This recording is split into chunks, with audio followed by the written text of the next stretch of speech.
Alright, good morning night po sa inyong lahat uli mga kababayan. JDB po. Pag-usapan natin ito, problema ng COMELEC hindi agad inasikaso. Tama ba kinasuhan ng COMELEC ang cybersecurity expert whistleblower? Ito hong attorney. Yan. Pero, alam niyo ho, para sa akin dapat kasuhan din etong si attorney Glenn Chong. At saka, kumustahin natin Senator Amy Marcos, what's up with the hybrid election bills? O bill. Nakailang file ka na niyan, wala pang nangyayari. 'Di ba? Kamusta na?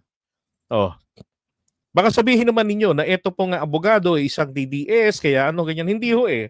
Tinignan ko yung kanyang profile. Meron ako nakuhang video niya na actually luma na ito, inaatake niya rito yung nakaraang administration. Pakinggan niyo muna 'to. Constitution na ang president ang mag-set ng budget. Hindi pa si BBM ang presidente niyan. Nakasulat sa Constitution na ipapasa niya sa Kongreso para ang Kongreso ay mag-approve lamang. Pero anong nangyayari sa totoong buhay? Nagiging creative ba ang president at nais niyang baguhin yung bulok na educational system natin? Nag-iisip ba ang president at maglagay siya ng napaka-advanced na transportation system natin and communication natin, internet system natin? Hindi. Hindi. Bakit? Kasi garapal at buhaya ang mga senador at congressman. Ano ang nangyayari? Instead na ipunin mo yung buong 5 trillion peso, grand project sa Pilipinas, gumawa ng napakalaking highway mula Luzon hanggang Mindanao, hindi mo na magawa yun. Kasi ano ang ginagawa? Hinahati-hati niya yung pera at papatak-patakan niya yung pera yung mga senador at mga congressman. Totoo yan, di ba? Wala naman na po tayong pork barrel ngayon. Pero alam niyo naman, ang mga politicians, they're very creative sa bagay na yan. So yan yung tinutuligsa niya noon eh. So ngayon, tinutuligsa niya ito nung panahon ni Duterte. Kasi, sipin nyo na lang magkano yung napunta sa anak nito, 51 billion pesos in just one term. Di ba? Yung 3 years ni Pulong, pero kamusta naman ang kinapuntahan? Binabahat-baha pa rin yung kanyang distrito. Konting ambon, sama ng panahon, pag may bumuhos sa tubig, nako, umiiyak yata ang lupa at nagbabaha sila. Okay, ngayon, etong attorney, kinasuhan nila ito ni George Garcia dahil nga po sa inalabas nito na na video. Teka, hanapin natin yung video na yon. Ito. Nilabas niyang video tungkol dun sa kung paano madadaya ng hacker at mamanipulate yung bilang, yung boto nitong halalan at kung paano mapipigilan. Aba, itong si Glenn Chong, kung ano-ano naman ang ipinagsasabi, talagang ito talagang malala. Ito yung sinasabi ni Glenn Chong. Ang affidavit ko ay tungkol sa pandaraya sa halalan noong 2022 kung saan nagkuntsabahan sila Liza Marcos at ang may-ari ng Smartmatic. Tech na yan. Ang nakalagay lang naman basihan niya na kinausap. Nakalagay naman mismo doon sa website ng Smartmatic, pwedeng silang kausapin. At tama lang naman din yun. Di ba? Kailangan yung maintindihan yung mechanics nila ng kanilang sistema. Sabi rito, dadayain nila Liza Marcos ang halalan sa 2025. This is as sure as the sun rises in the morning and sets in the evening. Walang magagawa ang komisyon ni George Garcia kundi magkonsumisyon. Di ba? For insights, please read my affidavit. Reliable Di ba? So dapat ito linaw-linaw Di ba? Talagang pinakikita rito na ito, yung kanyang pag-atake dito sa First Lady at saka dyan ho mismo sa integridad ng COMELEC. Dapat ito ang kinakasuhan, hindi ho yung cybersecurity expert na abogado. Panoorin nyo kung bakit niya yung sinabi Machines pwedeng ma-hack. Alright, kinasuhan ako ng COMELEC dahil sa isang video kung saan pinag-uusapan ko yung kahinaan ng automated counting machines or ACM at pwede ba silang ma-hack? Ito po si Attorney Harold Respicio at kinasuhan ako ng COMELEC at ipapadisbar din daw nila ako at tatanggalin din daw yung lisensya ko bilang CPA mula sa PRC. Wow! Ang tindi ng tawa mo, Alright? George Yung Garcia. video na yon na sinasabi nila ay pinatanggal na nila mula sa Facebook, so hindi nyo ma-access. So pag-uusapan natin ngayon, Ayun, dapat hindi nila pinatanggal yun ni George Garcia. Bakit kanyo? Kasi ebidensya yan eh. So ang ebidensya po, pag yan ay pinadelete o binura, ganun din, pareho lang yun eh. Tampering of evidence yun. Paano ngayon yan? Oh.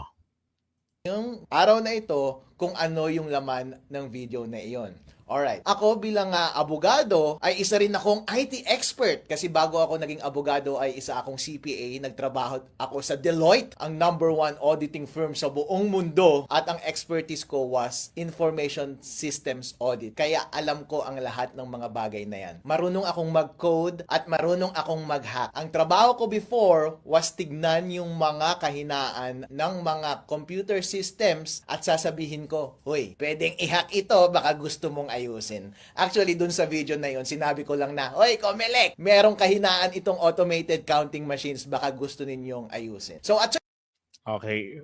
Familiar ako dito kasi maski sa call center, may mga ganyan rin kami. Nagkakaroon ng integrity check dun sa amin. So, parang holiday ito.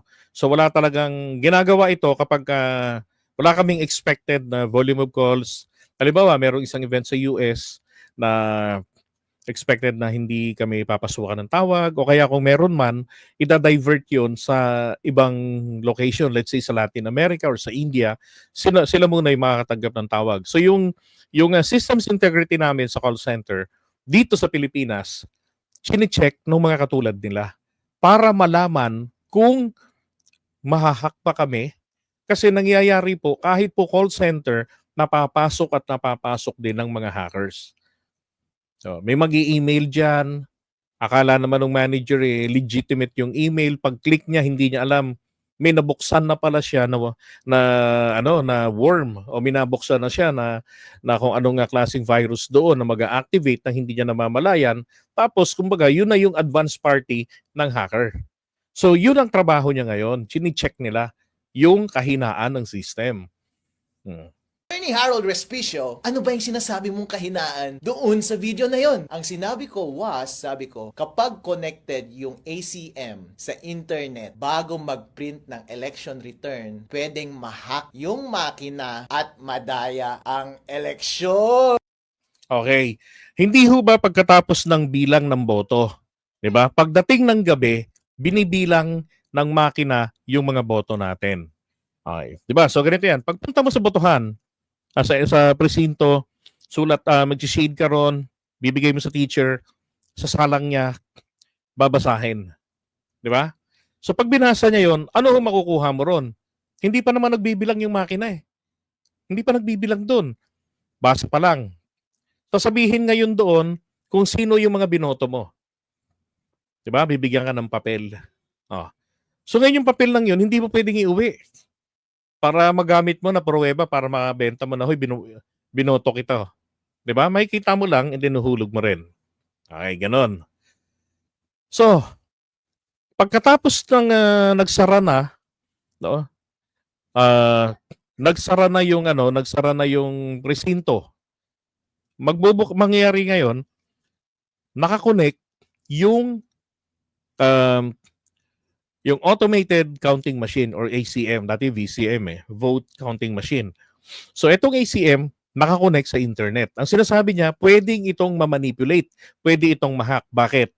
As long as connected sa internet ito, kapag kabigatin ng hacker, ang hacking system na ginamit diyan, talagang bagong gawa, hindi talaga nadidetect yan ng mga firewall o kung anong mga detector diyan, makakalusot yan. Pwedeng ma-manipulate po yon. Paano yon? Etong, for example, ito dati nung na-interview namin ni Reaction TV, etong si Attorney Glenn Chong, binanggit ko to sa kanya. Ang iniisip ko ako, Attorney Glenn Chong, pwede itong mangyari na kunwari, lahat ng boto na po, kasi let's say ang peak ng punta ng tao sa sa presinto ay umaga. 'Di ba? Umaga 'yan hanggang tanghali. So, ang gagawin ngayon ng hacker o ng programmer na pumasok sa counting machine ay lahat ng boto mula 7 o'clock hanggang 12 o'clock, regardless kung sino ang na-shade niya, ay ibibilang niya ito key candidate, 'di ba? Tampulano. Ngayon, ang tanong, paano natin mabe-verify na accurate yung bilang? 'Di ba? Paano natin malalaman 'yon, 'di ba? Alex.com. Paano natin malalaman 'yon?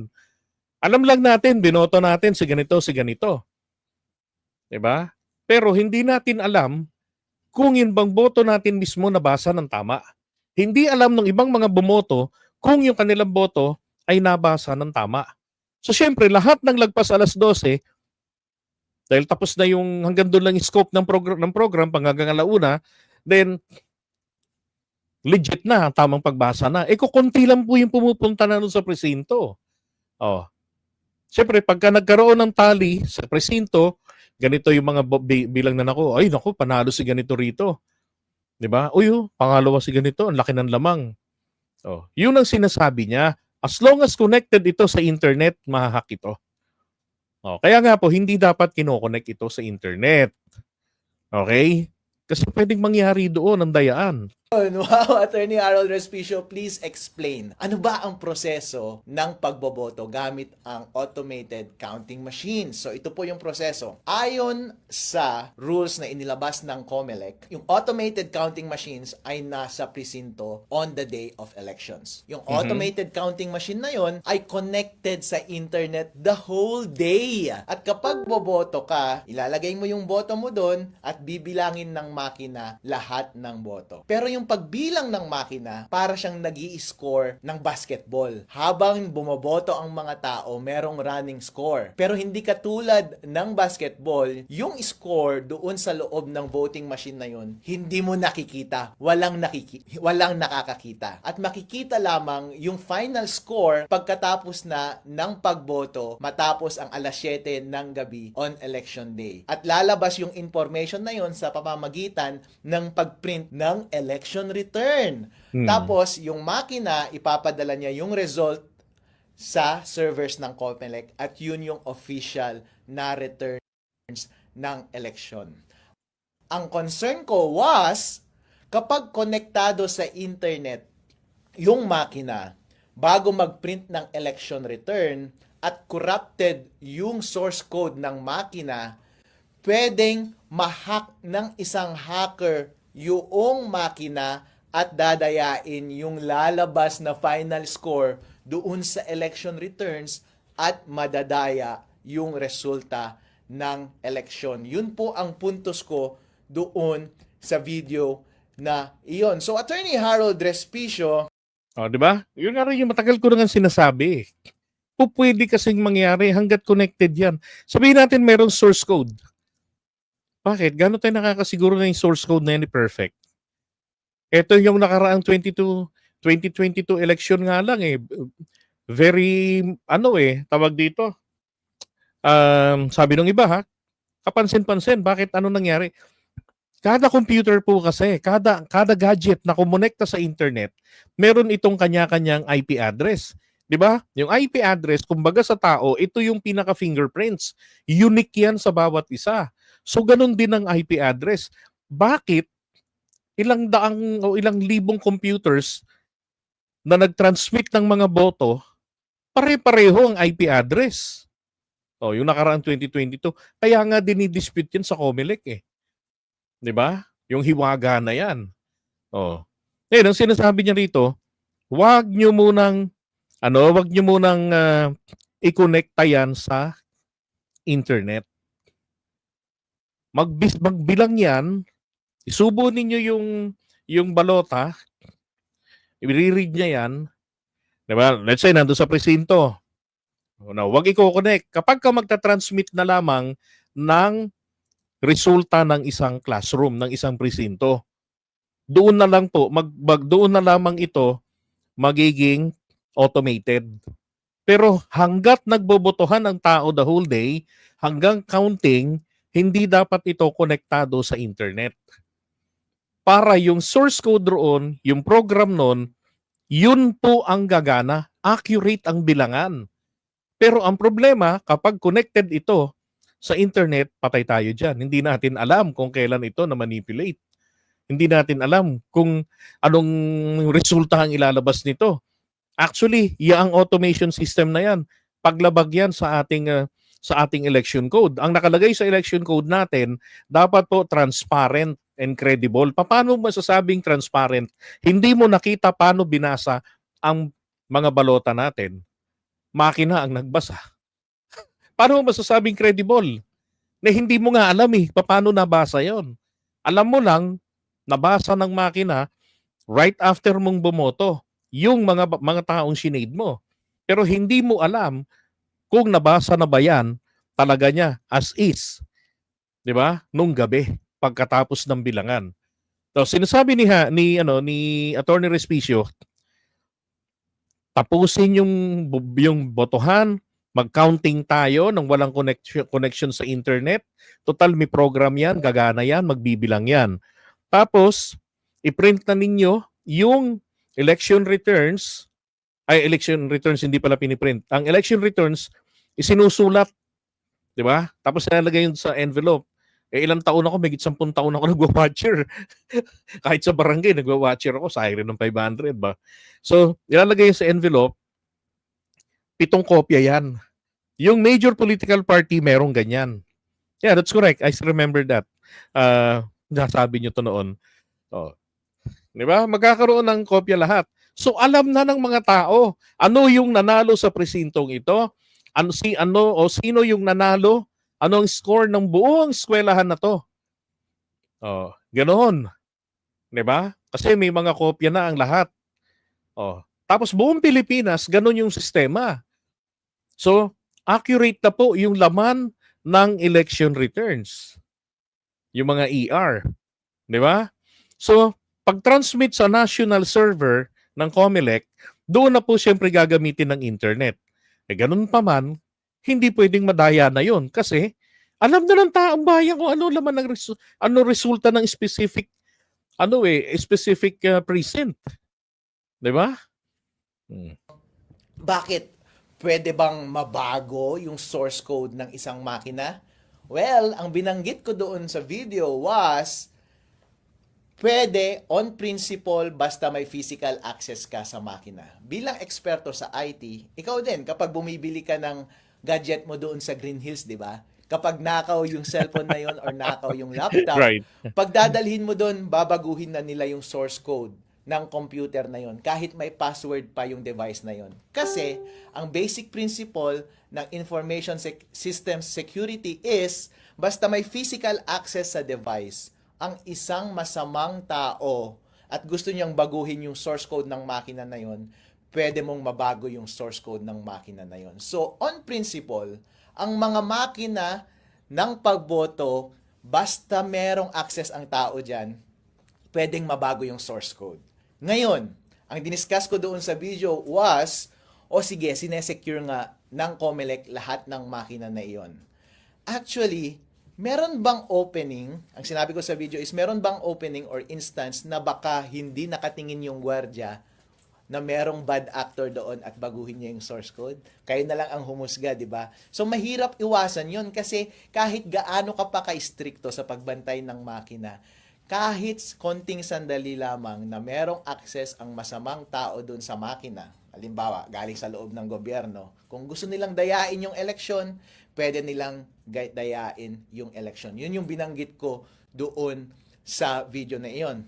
Ngayon, hindi mo maiiwasan yung bagay na iyon. Kaya ang alternatibo mong solusyon dyan ay kapag nagtanim sila ng masamang code, source code doon sa makina at may opening sa hacker, pwedeng i-hack. Dapat ang gawin mo, during election day, wag mo siyang i-connect sa internet. Kasi kahit corrupted yung source code nun, kahit ano pa ang gawin ng hacker, hindi niya ma-access yung device. Therefore, hindi niya mababago yung score. And kapag hindi niya nabago yung score, ang lalabas na score ay yung tamang score sa makina at walang magagawa yung makina. Once i-connect mo na siya sa internet later at ipadala mo yung results sa server ng COMELEC, hindi mahirap nang dayahin yun kasi may kopya na lahat ng watcher ng totoong resulta ng eleksyon. Yun yung binabanggit ko na pwedeng opening doon sa video na iyon. Doon sa video na iyon, naging detailed ako sa pag-discuss ng teorya ng computer securities at paano i-take advantage yung kahinaan na yun doon sa sistema ng automated counting machine. So nag-code ako doon, dinemo ko kung paano mo talaga siya gagawin code by code, line by line at ginamit ko itong laptop ko para i-demo in actuality paano siya gagawin. Para pag nakita ng COMELEC yung video na yun, oo nga no. O kaya nakita ng taong bayan yung video na yun, sasabihin nila, oo nga no. Convincing yung explanation ni Harold. Pwede ngang mangyari. Ayusin nga natin to. Actually, Di ba? Yun naman talaga yung dapat doon eh. Ginawa ng COMELEC sana, kinausap ito. O sige, maganda yung raise mong issues doon. Pag-usapan natin ito. Di ba? Pakita mo sa amin paano mahahak. Kasi ayaw ng COMELEC na ma-hack yung system. 'Di ba? Eh ang problema, si George Garcia, hindi naman po siya IT. Isa siyang abogado, election lawyer. 'Di ba? Kinasuhan nila ng Alam nyo, kinausap niya, forward natin tong fast forward natin. pero lahat kasi ng prinsipyo ng lahat ng information systems katulad ng mga ACE ang dahilan. Kasi sabi ng Facebook, sabi ko bakit ninyo tinanggal itong mga video? Like para magbago ng rules yung COMELEC. Actually, tinanong ako ng media kanina, so Harold, ano ang response mo dito sa mga kasong gagawin sa'yo? Kasi ipapadisbar ka pa daw sa Supreme. Gusto mo bang matandaan bilang chairman ng COMELEC na kasi gusto na naman nilang sirain ng buhay ko. Pero ang bottom line is, Chairman George Garcia, pagkakataon mo to na patunayan ang iyong sarili. Legacy mo ito. Hindi ko alam kung ito ang una o huli mo bilang chairman ng COMELEC. Gusto mo bang matandaan bilang chairman ng COMELEC na nagpapatahimik sa mga concerned citizen na gusto lamang ng tapat na eleksyon? Or gusto mo makilala bilang isang professional at mature na commissioner na nakikinig ng feedback, especially mula sa expert, at titignan mo yung sistema mo kung tama ba o mali. At kung tama, babaguhin mo. At kung hindi naman totoo yung sinasabi ni Attorney Harold Respicio, and then let the public judge for themselves. Dahil pinakamahalaga po lahat ang kalayaan ng tao na magsalita. Nangyari na po ito paulit-ulit sa maraming gobyerno sa buong mundo kung saan merong mga taga-tuligsa sa gobyerno at tahimik sa mga dito sa mga kasong gagawin. Okay, ganito. Di ko mahagilap yung part na sinabi niya eh. May sinabi siya rito na sabi sa kanya, bakit hindi mo na lang sinulatan yung COMELEC? Ang sabi niya nga, kinausap ko yung COMELEC dun sa amin, si Isabela, yung local.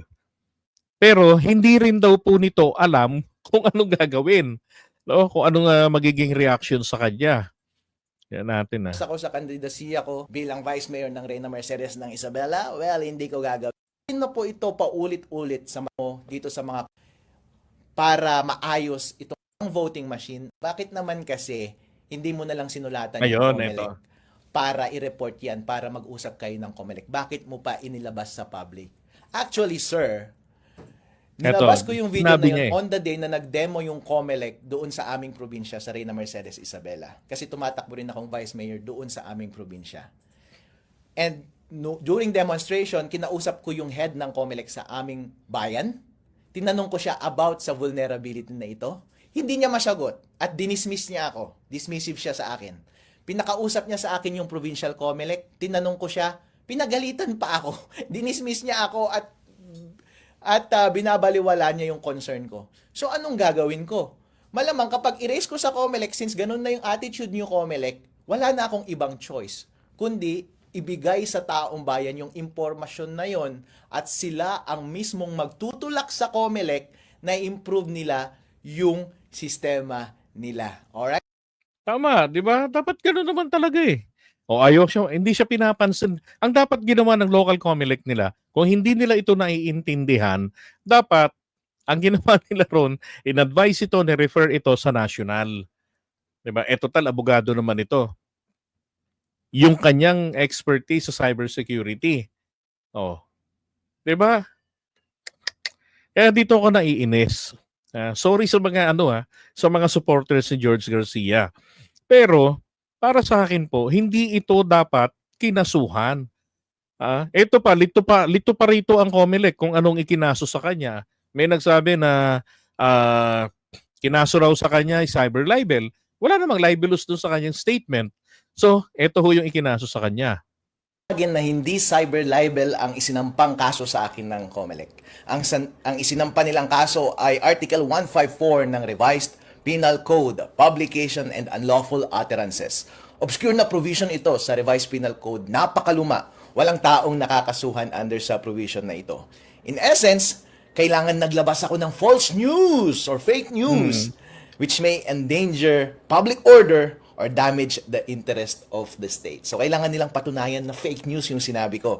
So, sana hindi dapat nila pinatanggal yung videos na yun sa Facebook para ang publiko ang humusga kung fake news nga talaga yung sinasabi ko. Kasi nga naman, ang sinasabi ko lang doon ay wag niyong i-connect yung voting machine sa internet habang bumoboto ang taong bayan at habang nagpiprint ng election returns para walang opportunity ang hacker na mabago yung resulta ng eleksyon. Ginawa ko lang iyon ay para mapa-improve yung integridad ng eleksyon natin. Okay. Ngayon, ito pa ho yung isang problema rito. Etong si Jesus Falsis. Siguro kilala nyo naman ito. Isa sa mga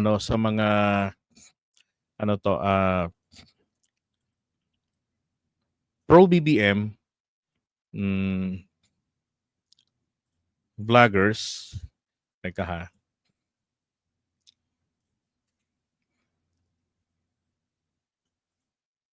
Yan. Okay, so ito yung kanyang post ni Attorney Falsis. Ipakita ko ba na to? Ito. Yan. Sabi ni Jesus Falsis, COMELEC lagpas na sa deadline sa batas. Sabi ng batas, ng RA 9369, ito yung binabanggit ko kanina, Automated Elections Law, kailangan ang software at hardware ng automated election ay ma-certify by an independent third party 3 months before the election. So, noong February 12, may deadline ng COMELEC na makakuha ng certification mula sa isang independent third party. Pero po, masakit na sa katotohanan, 3 linggo na po mula noong February 12, wala pa rin po silang nakukuhang certification. Ang sabi niya, ni George Garcia sa isang kapihan interview niya, may isasubmit pa silang dokumento dun sa independent third party. Pero ang tanong, gaano po ba nakakasiguro sila na makakalusot yung kanilang hinire-request na certification? Ano pa yan? I-check pa nila yung system, yung hardware, yung ACM mismo, yung machine. I-check pa nila yung integrity niyan. Parang yung sinasabi niya, is it a hacker-proof? 'Di ba? Hack-proof ba ito? O kaya naman yung machine ba talaga hindi mamamatay sa araw ng halalan? Ito ba calibrated na ba talaga ito? Ganon. O magsasagawa ng random testing ng botohan, 'di ba? Accurate ba yung basa ng mga ACMs na to? O yung mga automated counting machines? Yun. So sabi niya, at para wala pang kasiguraduhan kung papasa yung mga isasubmit ng COMELEC for certification, inuna kasing inatupag ng COMELEC yung mga DQ cases from national to local, pati yung sa mga barangay na mali-mali naman ang desisyon. So, dapat inuna itong certification dahil sobrang importante nito to ensure the transparency and integrity of the 2025 elections. Di ba? So, ang dapat kang ginawa nila rito, ni COMELEC, inuna yan. Yung certification na yan. Tapos, in regard to the qualification of candidates, dapat nga po, upon filing pa lamang, di ba? Ini-scan na nila ito, chine-check na nila ito. Meron ba tong derogatory records? Kung meron, okay, does it involve moral turpitude? Pag yes, sorry, DQ ka. Kasi nandun doon chine-check yan Nakalagay doon pag merong moral turpitude na associated sa parusa mo na may final conviction ka, hindi ka nakasali. Kapag hindi ka may issue ka sa nationality, 'di ba? I-settle mo muna 'yan. Oh. Dapat ganoon. Tingnan niyo naman ilan nagpa-print. Tamo kapalpakan ng COMELEC. Nagpa-print na sila ng mga balota. Samantalang may nakapending na apila sa Korte Suprema.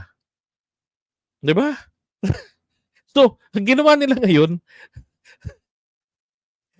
naglabas ng TRO ang Korte Suprema.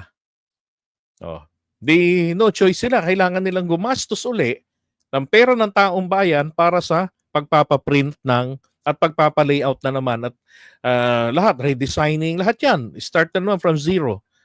Di ba paano 'yun? So ano to, mas alam niyo sabi naman ng iba, no election na daw. Hindi ito pwedeng maging sanhi para magkaroon tayo ng no election. Because there's another way around. Paano yon? Then we will resort to manual counting. Ganun ang mangyayari dito. So kung hindi po maaasahan, let's say, labag na sa batas Labag na sa batas. Yung sinasabing 3 months before the election, dapat certified na. Hindi po certified. Anong petsa na? 3 linggong delay na. 'Di ba? So daming problema ng COMELEC po natin. Bakit pa kasi hinintay nilang dumami ng ganyan ang ating problema diyan sa COMELEC? Samantalang matagal ng panahon pa ni Duterte nung 18th Congress, si Senator Amy Marcos nag-submit ng panukalang batas para po sa hybrid election system. 'Di ba? Walang nangyari. Naubos ang panahon. Sobrang bagal ng proseso sa panukala na yon. So dumating, eto na ngayon. Pag-upo ng 19th Congress, 18th yung kila Duterte. So pag-upo nitong 19th Congress, ang ginawa niya nung 2022, pakitang gilas kaagad. Tignan nyo ang petsa. Hybrid Election Act Bill. Yan, Senate Bill 1156, August 15, final po ni Amy. Okay? Tapos na-refer ito sa kanyang committee ng September 7, 2022. Ano ang status nito? Pending in the committee. Yung author mismo ng batas, ng panukalang batas, siya rin ang chairperson ng committee na yan. Inupuan niya yung sarili niyang panukalang batas. Bakit ganon? Pang 12-0 pa naman ito, di ba? Si Amy, bakit ganon? Pinabayaan ang problemang ito. Hindi ba't galit na galit sila noong 2016 dahil po dyan sa automated na yan, nagkaroon na, sabi na, daya nga po si PBBM. Kaya nga, meron silang battle cry noon na papatanggal na yung automated na yan, mag-hybrid tayo, yung pagbibilang ng balota ay dadaanin na po ng manual counting. Tapos pagka may nakompleto na with election returns, yung resulta ng kada presinto, saka lang ito automated na ipapadala sa national server ng COMELEC para mabilis. So there will be a delay for at least 6 to 12 or 13 hours. Pero masisiguro natin na nabilang ng tama, may transparency yung ating balota, yung counting. 'Di ba? Bakit hindi po ito inasikaso ni Senator Amy Marcos nyo na inyo pang iboboto sa 12-0? 'Di ba? Dalawa na to, pangalawa na. Duterte time, ganito rin. BBM time, ganito na naman uli. Pinakita ang gilas lang tayo. Diyos ko po, ang isang panukalang batas pwedeng pumasa in just a matter of 3 to 6 months. Pero ito, 2022, taon na ang binilang. Meron pang isa to etong new Omnibus Election Code. Ayan. Final niya ng July 7. Na-refer sa kanyang committee ng August 1, pending magmula ng August 1, 2022. May malasakit ba sa bayan si Amy? Di ba? So, dahil po rito sa mga nangyayari ngayon dito sa ating COMELEC, mga kababayan, magkakaroon po si PBBM ng hindi magandang legacy. Ang legacy po na nagkaroon ng dayaan ng 2025 midterm election. Dahil sa dami ng aberya ni COMELEC. 'Di ba? Ganun ang mangyayari talaga diyan, sigurado ako diyan. O kung question yan, o paglipas ng panahon, ipi-fake news yan. Eh kung hindi magkakadayaan, bakit nag-reprint ng balota? Bakit inuna mag-DQ? Agad-agad. Kumbaga, nag-create si COMELEC ng sariling problema para magpagawa ng bagong balota. Bakit? Eh nung panahon ni Gloria Arroyo tsaka ni FPJ, diyan nagkadayaan eh. Yung mga naimprenta na namin noon ng mga balota dyan sa NPO, tapos sinabi bigla ng COMELEC no na, oy, invalid ito. Di nagprint uli ng panibago. Samantalang valid naman lahat na yun. Chinek na nila yun. Ilang tingin na sila doon, bigla-bigla na lang sinabing gano'n. So inulit yun. O ano nangyari? Hinakot yung mga tawag dito, yung mga papel na yon. Oh, 'di ba? May mga lugar sa Mindanao na zero si Fernando po Jr. Mga ano yon, mga election returns po yon. 'Di ba? Ay nako. Kaya nangyayari diyan talaga, masisira ang pangalan na naman ni PBBM. So the best thing for George Garcia to do is resort to manual counting. Hybrid na yan. Kung tutuusin ang hybrid election system, di naman kinakailangang gumawa pa ng batas eh. Si COMELEC na lang eh. Nandun yun sa existing na provision ng ating Omnibus Election Code. Transparency. Paano magiging transparent kung kung hindi naman nakikita ng mga tao paano binibilang yung boto? Ang nagbabasa ay system. Paano natin paniniwalaan ang election returns? 'Di ba? Hindi natin maiisip kasi siguro na hindi nagkaroon ng hacking diyan. Oh. Ay nako. 'Di ba? Si Dinky, yung may kulay yung buhok. Ay nako mga kababayan. 'Di ba? Kaya isa rin dahilan yan kung sinasabi ko walang dahilan para iboto si Amy. 12-0. Diyos ko, wala ho tayong problema sanang ganito. Sana ho maganda ang legacy ni PBBM na iiwanan sa 2028 sapagkat naalis na yung sistema na kung saan naudlot ang kanyang pagka-vice presidente. 'Di ba? Eh di sana yung 31.6 million na boto ni PBBM, walang kumu-question sa integridad nito sa COMELEC at sa Korte Suprema. 'Di ba? Ay nako. Tapos etong si Attorney Glenn Chong, ang laya-laya ng akla, hindi ninyo kinakasuhan. Himik lang kayo, narito lang yan sa Pilipinas. Hindi nyo pinaa-aresto. No, sinisiraan yung integridad ng COMELEC. Again na hindi cyber libel ang isinampang kaso sa akin ng COMELEC. Ang isinampa nilang kaso ay Article 154 ng Revised Penal Code, Publication and Unlawful Utterances. Obscure na provision ito sa Revised Penal Code, napakaluma. Walang taong nakakasuhan under sa provision na ito. In essence, kailangan naglabas ako ng false news or fake news. Okay, to cut it short, yung provision na binabanggit niya rito, eto. Gusto ko pong liwanag ang isinampang kaso sa akin ng COMELEC. Ang isinampa nilang kaso ay Article 154 ng Yan, yung 154 ng Revised Penal Code, isa po dyan na binabanggit. Baka siya pa lang yung unang nakasuhan dyan. Wala nga nakakasuhan eh. Malabong provision yan. Isipin nyo naman paano hindi naging malabo yan. Kinakailangan ikaw ay naglabas ng fake news. At alam mo na fake news yung nilabas mo. Yung ganon. Ay nako. So kinasuhan ito para lang kumbaga matahimik at maybe to save face ng COMELEC. Pero intended para ma-dismiss. Hindi rin naman itong sapat na dahilan para para tawag dito, mapadisbar. Expert yan eh. Hindi yan tambay sa kanto eh. Yung nagsalita eh. Ay nako.